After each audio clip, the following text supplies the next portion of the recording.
अब खबरें विस्तार से। छत्तीसगढ़ विधानसभा चुनाव के दूसरे चरण का मतदान भी आज संपन्न हो गया। 70 विधानसभा सीटों के लिए जिन प्रत्याशियों ने अपनी सियासी किस्मत आजमाई है, उनका भाग्य ईवीएम में कैद हो गया है। 3 दिसंबर को पता चलेगा कि किसको शह मिली है और किसको मात। राज्यपाल, मुख्यमंत्री, मंत्री, नौकरशाह, गणमान्य और आमजनों ने अपने भाव मत के रूप में प्रकट कर दिए हैं। सुबह से लेकर शाम तक प्रत्याशी मतदान केंद्रों का भ्रमण कर अपने कार्यकर्ताओं से चुनाव की स्थिति का पता लगाते और आकलन करते देखे गए। 3 दिसंबर को जब ईवीएम का पेट खुलेगा तब पता चलेगा कि किस प्रत्याशी को उनके मतदाताओं ने अपना प्रतिनिधि बनाया है और किसे नकारा है। प्रदेश की सभी 90 सीटों में जिन सीटों पर लोगों की नजर रहेगी वे हैं डॉक्टर रमन सिंह, मोहम्मद अकबर और कवासी लखमा की सीटें। इसके अलावा कुछ अन्य भाजपा और कांग्रेस के प्रमुख नेताओं की तकदीर तो 7 नवंबर को प्रथम चरण के मतदान में ही ईवीएम में कैद हो गई थी।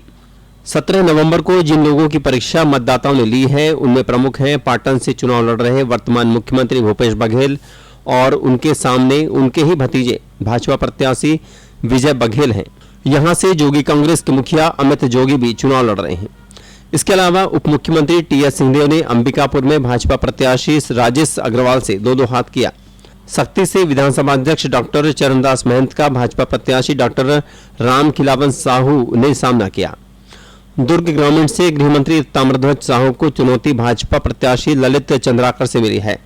बिलाईनगर से कांग्रेस प्रत्याशी देवेंद्र यादव से दो हाथ किया है। भाजपा के वरिष्ठ नेता और पूर्व मंत्री प्रेम प्रकाश पांडे ने आरंग विधानसभा क्षेत्र से डॉक्टर शिव कुमार डहरिया और गुरु खुशवंत सिंह के बीच मुकाबला हुआ।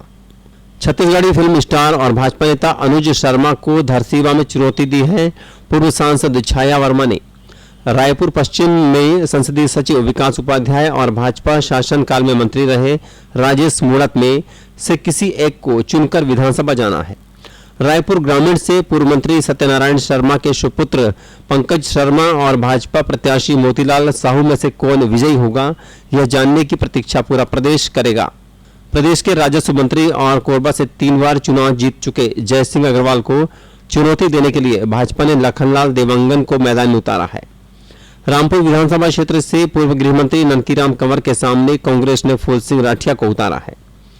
अपने सियासी जीवन का अंतिम चुनाव लड़ रहे ननकीराम कंवर को जीत मिलती है या हार, यह जानने की उत्सुकता पूरे प्रदेश को है।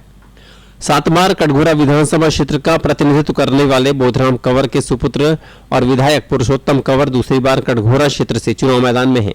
उनके सामने भाजपा के जिला पंचायत सदस्य प्रेमचंद पटेल हैं। यहां से प्रेमचंद चुनाव जीतते हैं अथवा धुरंधर कंवर परिवार फिर से जीत का सहरा अपने सर पर बांधता है, यह जानने के लिए लोग बेसब्र हैं। राजधानी रायपुर की दक्षिण सीट हाई प्रोफाइल मानी जाती है। यहां के बीजेपी योद्धा बृजमोहन अग्रवाल के सामने इस बार कांग्रेस ने महंत राम सुंदर दास को खड़ा कर दिया है।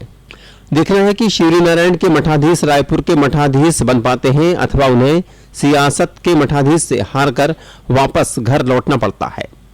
खरसिया से स्वर्गीय नंदकुमार पटेल के सुपुत्र और मंत्री उमेश पटेल मैदान में हैं। उनको चुनौती दी है भाजपा के महेश साहू ने। इसी तरह रायगढ़ सीट पर पूर्व नौकरशाह और भाजपा नेताओं के अत्यंत प्रिय ओपी चौधरी प्रकाश नायक से लड़ रहे हैं। इन दोनों की तकदीर भी ईवीएम में कैद हो गई है। नवागढ़ से कांग्रेस प्रत्याशी गुरु रुद्र कुमार भाजपा प्रत्याशी दयालदास बघेल से लड़ रहे हैं। कुरुद से तारिणी चंद्राकर का मुकाबला पूर्व मंत्री भाजपा नेता अजय चंद्राकर से है। सीतापुर के मतदाताओं ने मंत्री अमरजीत भगत को पसंद किया है या रामकुमार टोपो को, यह 3 तारीख को पता चलेगा। इसी तरह पत्थलगांव से कांग्रेस के वरिष्ठ नेता रामपुकार सिंह और भाजपा सांसद गोमती साय, बिलासपुर विधानसभा क्षेत्र से कांग्रेस प्रत्याशी शैलेश पांडे, पूर्व मंत्री भाजपा नेता अमर अग्रवाल, कोटा से जोगी कांग्रेस की प्रत्याशी श्रीमती रेणु जोगी, कांग्रेस प्रत्याशी अटल श्रीवास्तव, भाजपा नेता प्रबल प्रताप सिंह, तखतपुर से संसदीय सचिव श्रीमती रश्मि सिंह और कांग्रेस जोगी कांग्रेस से होते हुए भाजपा में पहुंचे धर्मजीत सिंह लोरमी से कांग्रेस प्रत्याशी थानेश्वर साहू का मुकाबला कर रहे हैं।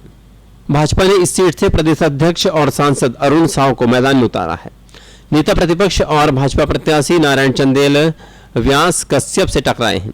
इन नेताओं में से किस प्रत्याशी को विधानसभा में अपना प्रतिनिधित्व लोगों ने सौंपा है, इसका खुलासा 3 दिसंबर को होगा।